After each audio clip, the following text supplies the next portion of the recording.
No Centro Brasileiro de Pesquisas Físicas, o CBPF, vinculado ao Ministério de Ciência, Tecnologia e Inovações, praticamente todos os cientistas sabem que Geraldo Cerniciaro conhece bem a vida de Nikola Tesla, com mestrado e doutorado no exterior em engenharia elétrica e eletrônica. Ele trabalha com instrumentos científicos do CBPF. O que te fez admirar e achar que está errado a noção do Tesla como quase que um pobre coitado, né? Faz uma visão de que no final da vida dele ele estava bem abatido. A obra dele é uma obra gigantesca, né? Muitas das coisas que nós temos como garantidas hoje, né? Que são a energia elétrica trifásica, os motores elétricos, a própria transmissão, né? Ele teve uma colaboração muito importante, assim, um papel muito importante no desenvolvimento disso. Todo o desenvolvimento tecnológico nessa área é incremental. Várias pessoas trabalharam. Então, pessoas já tinham desenvolvido motor de corrente alternada, mas o motor dele era mais eficiente, era mais factível, era mais econômico. Pessoas já tinham desenvolvido a transmissão elétrica, né, transmissão de energia elétrica, geração de energia elétrica, mas ele fez de uma maneira que isso se tornou um produto. As pessoas podiam usar isso, né? Agora, no caso de radiofrequência, ele talvez tenha sido uma das colaborações mais radicais para produzir radiofrequência sintonizada, né, com a bobina de Tesla e tal. Então, tem várias contribuições, não é uma só. Sim, vários projetos foram incrementais, mas ele teve vários projetos que foram determinantes. Sim, por que essa imagem, então, que fazem de vídeos, apresentam na internet, mostra ele como se ele tivesse um fim de vida de decadência? Eu acho que existe uma diferença entre os fatos e a narração dos fatos, né? Sempre é complicado isso quando tem uma mistura de interesses econômicos, né?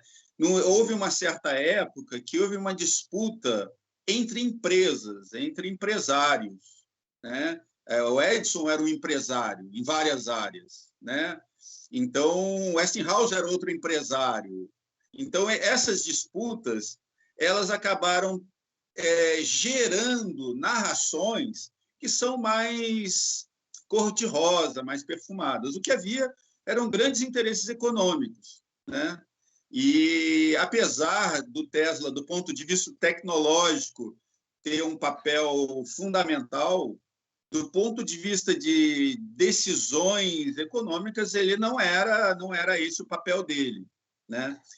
Porém, num momento em que a Westinghouse teve problemas econômicos, né, ele rasgou o contrato que daria muito dinheiro para ele para manter a empresa. Então, havia um compromisso com a obra, né? Então, não é uma lógica muito tranquila. A narração dos fatos ela é uma e os fatos são um pouquinho diferentes. Você acredita que o Edison ganhou a fama de inventor da luz? Por quê? Foi por causa desse jogo de versões?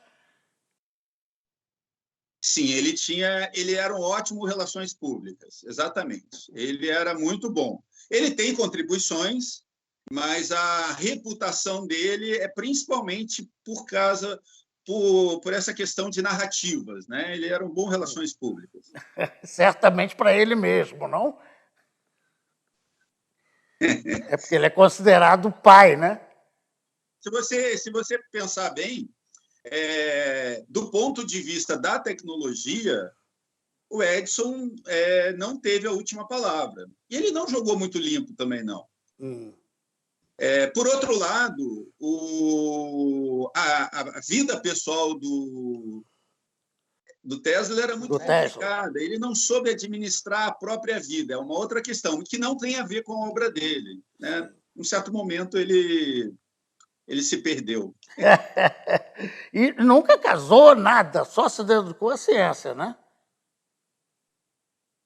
Eu acho que ele tinha uma vida boa. É. Eu acho que ele queria viver bem. Ele se vestia caro. Ele teve uma época que ele foi expulso de um hotel que era um hotel de altíssimo luxo, assim, eram centenas de milhares de dólares. Então ele tinha uma vida que os valores eram outros, né? Assim, não era o de família, não era o de. Aí ele se divertia, né? Ele teve contato com mulheres, né? Mas acontecia que aparentemente o que a gente é, é, lê, né? É que ele poderia ser entre um autista e alguém com um toque, né? Ele tinha problemas com joias, ele tinha problema com pessoas gordas, né? Era uma pessoa complexa. A obra dele é genial, não necessariamente ele foi muito feliz. Vamos tentar nomear assim, indicar. Ele, você já explicou, com corrente alternada e tudo, que ele fez o caminho do método de iluminar o mundo inteiro, né? Com a tecnologia dele.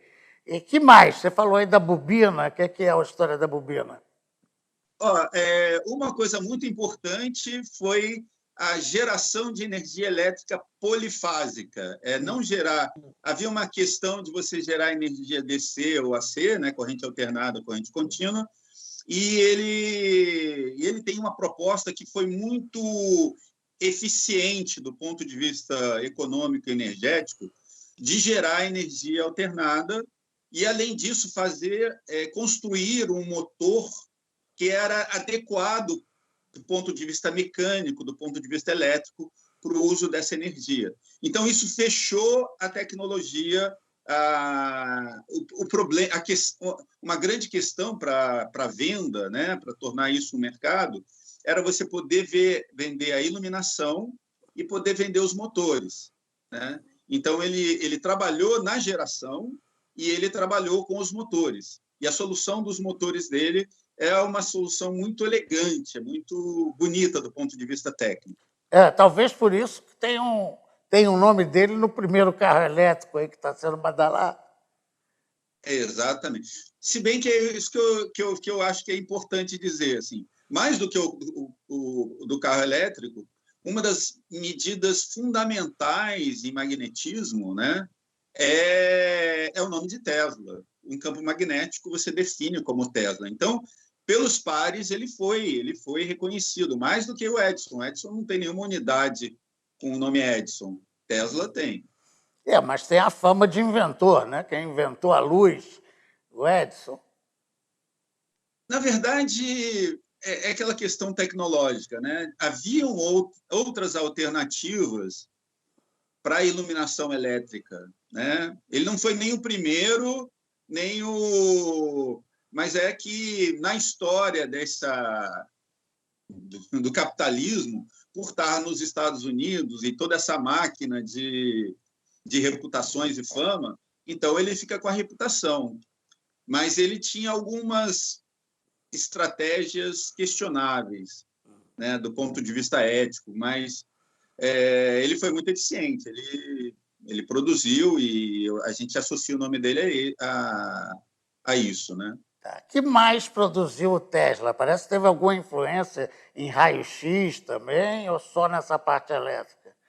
Não, não. É que para você produzir raio-x, você tem que também trabalhar com altas tensões. Então, ele foi um dos primeiros a produzir e identificar a produção de raio-x. Só que não necessariamente a atenção dele estava voltada para isso, né? Então, outras pessoas identificaram também e usaram para aplicações em medicina, em física, em pesquisa fundamental, né? Então, ele de fato, ele foi um dos primeiros a desenvolver fontes de raio-x, né, artificiais, mas mais importante que isso, a bobina de Tesla, ela, na verdade, é um gerador de radiofrequência. E isso era um problema muito importante, assim.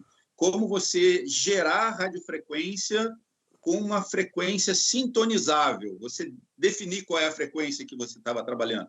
Tem que lembrar que isso era antes da eletrônica, né? Não tinha válvula ainda, não tinha diodos, transistores. Então, o trabalho dele foi muito importante. O Marconi pegou esses dados, pegou essas patentes e transformou num sistema operacional, né, que as pessoas podiam transmitir informação. E até pelo fato deles não saberem muita física, foi bom, porque eles verificaram que eles podiam transmitir informações entre a Europa e os Estados Unidos. Um físico da época diria que, como a radiofrequência são ondas de luz, ela iria se propagar para o espaço. Eles não conheciam ainda que a ionosfera serviria como um espelho. Então, a radiofrequência ela se refletiria e poderia chegar nos Estados Unidos. Então, até a falta de formação formal deles garantia essa ousadia, né? Uma coisa que aconteceu é que o Tesla estava tranquilo porque ele tinha feito as patentes. Mas, em um determinado momento, o próprio Bureau de Patentes dos Estados Unidos reverteu e deu a patente para o Marconi. E aí houve toda uma série de questões jurídicas que... Mas qual a justificativa, Geraldo, de reverter? A justificativa é que o Marconi estava fazendo comunicação, e não era uma coisa que o Tesla estava fazendo. O Tesla estava voltado para a transmissão de energia elétrica, e o Marconi estava voltado para a transmissão de informação. Então, foi o foco do Marconi. Assim, ele tem mérito por isso, né? Ele fez transmissões de rádio e usava conceitos que o Tesla desenvolveu, mas ele fez um rádio. O Tesla não fez um rádio. Ele mostrou que era possível fazer, né? Então, o Marconi não só fez, como transformou isso numa empresa, como vendeu telégrafos, né? Sem fio, o que é uma coisa interessante. Ou seja, a gente tem uma certa questão entre qual é a autoria do conceito e a capacidade de transformar esse conceito num produto. São duas coisas diferentes. Normalmente, no mundo que a gente vive capitalista, vale mais o produto, não? É aquilo que você estava falando sobre o valor do Tesla, né? Do ponto de vista de reconhecimento, não tem dúvida que as pessoas reconhecem o Tesla como responsável pelas telecomunicações e pela tecnologia a ser, né? Então, depende do que você chama valor, né? Do ponto de vista econômico, o Marconi ganhou. O Marconi já era rico, né? Era família rica, já tinha capital, tal. Então, do ponto de vista econômico, o Edison e o Marconi se deram melhor. Mas tem que lembrar que se o Tesla quisesse, provavelmente ele seria o primeiro bilionário do planeta, porque quando ele negociou com a Westinghouse a produção dos motores, o Westinghouse, que era o dono da empresa, ele pagou $70 mil, mais $2 por HP, $2,50 por HP gerado. Então, se a gente pensar que cada motor dele gerou quantos HPs, a fortuna dele seria indescritível, entendeu? Então, ele seria muito rico, só que ele rasgou o documento. Não é nem que ele não fosse bom de negociação, é que ele viu que houve uma questão econômica no início do século e o Edison fez uma guerra meio complicada de questionar as patentes do Westinghouse, né? Então, isso gerava grandes custos financeiros. Então, é complicado. Mas pelo menos, coitadinho, ele não foi, como os vídeos parecem mostrar. Ele é reconhecido por vocês. Não pelo trabalho dele, mas se você pensar que na vida dele ele era uma pessoa solitária, uma pessoa que com dificuldade de lidar, eu acho que isso tem muito mais a ver com a história psicológica dele desde criança, porque a vida dele foi tumultuada, ele viu o irmão morrer, então é complicado, né? Então não tem a ver com o trabalho, não tem a ver com a falta de reconhecimento, tem a ver com escolhas. Ele não é um coitado por causa que não houve reconhecimento da comunidade acadêmica, né? Apesar dele não ter uma formação acadêmica, ele teve contribuições importantíssimas e essas contribuições elas são reconhecidas. Nem tudo o que ele fez é genial, né? Nem todos, nem precisa ser, né? Não se acerta todo. Só que o saldo dele é muito positivo. E reconhecido por alguns, como você, de formação nessa área. Mas, olha, assim, eu acho que o popular vai até ouvir falar do Carlo Tesla, mas se a gente pensar, pelo menos no país, né, quantas pessoas sabem quem é Bohr, quantas pessoas sabem quem é Faraday, né? Então, é uma pena que essas pessoas não sejam reconhecidas, porque isso tem um significado profundo, né? Essas pessoas contribuíram muito para a ciência. O Tesla ele tinha uma pequena questão.